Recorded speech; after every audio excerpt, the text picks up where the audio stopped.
Good morning. Morning. Looks a little different up here, I have to say. Yeah. In 1990, I was a newly married Navy wife living in Honolulu, Hawaii, and attending classes at the University of Hawaii, West Oahu. In one of my classes, we were having a discussion about community.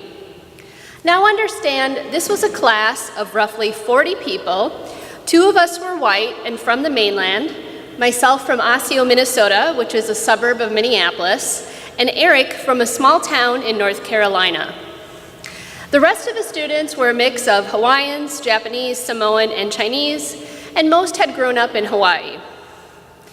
Eric raises his hand and says, "The problem with community is people never bring brownies anymore."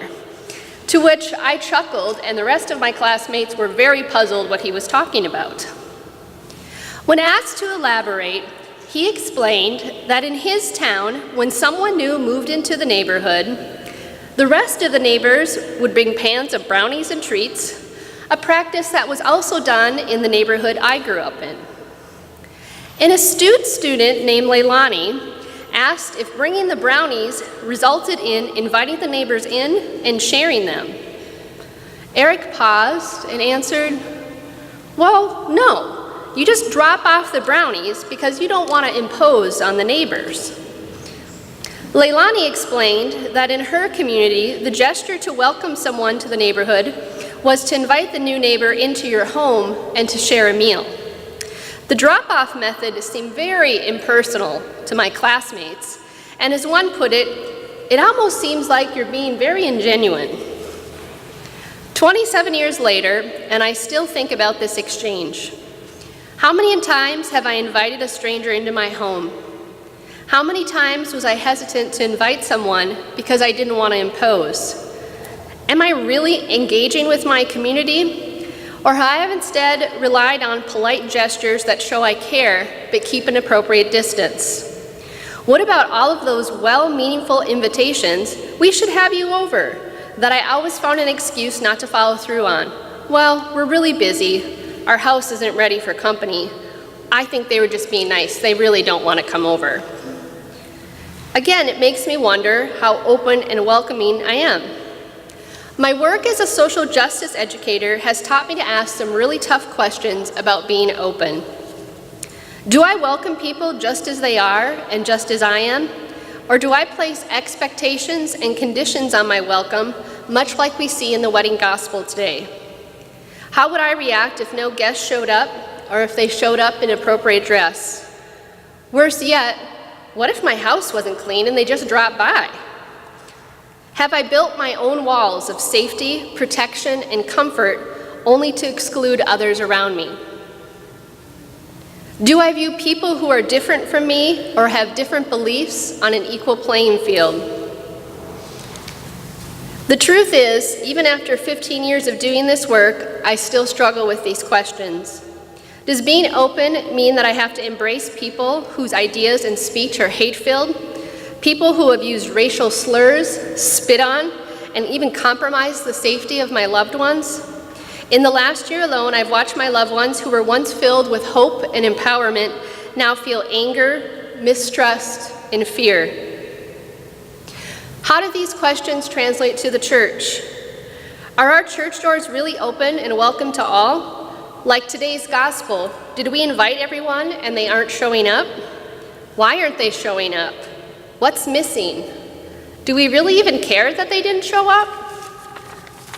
When I go to Family Fresh or the elementary schools or even my workplace, and I see all of the different groups represented through gender fluidity, race, religion, family structure, does our church touch each one of these in some way? Do these touch points only occur through our service missions, or are there opportunities to engage on an equal playing field where we're working together rather instead of me providing a charitable service? Is our church equipped to have uncomfortable conversations?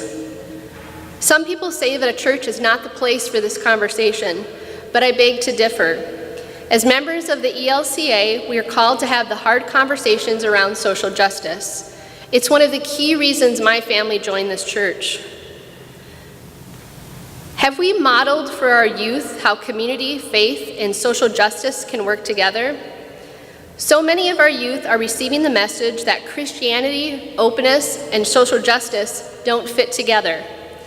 If you want to be open and fight injustice, you can be a Christian, and I would say it's necessary. It's the heart of everything that I do.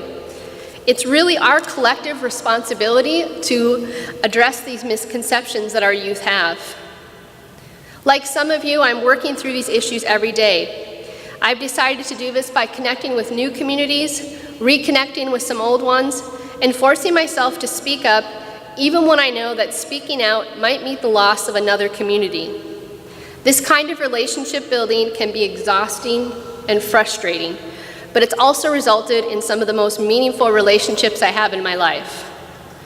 The truth is, every one of us has a story to tell. We're the owners of these stories and experiences, and we make decisions every day about who to share our story with.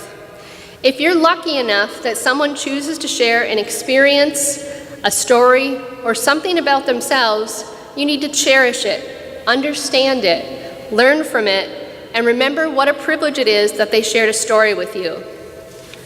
So many of us, including myself, hear a story, but we don't listen to it. We simply listen to react rather than listen to learn. Even worse, we sometimes expect that it's up to others to share their stories with us. We need to be open and willing to learn how to engage with communities outside of our church. We can help empower unheard voices in our community. Yesterday's conference on Whose Neighbor Are We, hosted by First Lutheran, was a step in the right direction, and it started a lot of great conversations that I hope will continue. A church is so much more than the walls that surround it. It's about the personal connections both within and outside of the church community. We need to open the doors and see all the people, as the children's rhyme goes. We're so afraid of saying something wrong, imposing on others, or being rejected that we're really losing out on the richness of our community.